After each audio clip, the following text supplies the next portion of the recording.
আজকে সকালের নাস্তার রেসিপি নিয়ে আসলাম রুটি আর টমেটো দিয়ে ডিম ভাজি করছি। তো দেখতে থাকুন আমার রেসিপিগুলা। আমার রুটিটা ভাজা হয়ে গেছে প্রায়।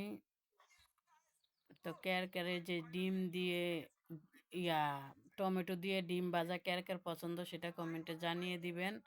আমার তো খুবই পছন্দ টমেটো দিয়ে ডিম ভাজা।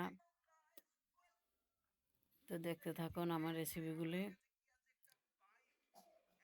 আমার রুটি ভাজা হয়ে গেছে যে পেঁয়াজ, মরিচ, কাঁচামরিচ, পেঁয়াজ, একটু হলুদের গুঁড়া, লবণ দিয়ে ডিমটার আগে কষলে নিছি। তারপরে টমেটোটা দিয়ে দিছি, তারপরে ডিম দিয়েছি, দিয়ে গুলিয়ে নিলাম, চামচ দিয়ে গুলে নিয়ে এই যে ডিমটা ভাজতেছি।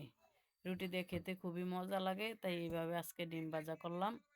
এই রেসিপিটা কেমন হয়েছে সেটা কমেন্টে জানিয়ে দিবেন। আপনারা সবাই ভালো থাকবেন। আল্লাহ হাফেজ। রুটি দিয়ে এই ডিম ভাজা খেতে মজা লাগে। আজকে সকালে নাস্তার রেসিপি নিয়ে আসলাম। তো দেখতে থাকেন আমার রেসিপিগুলো।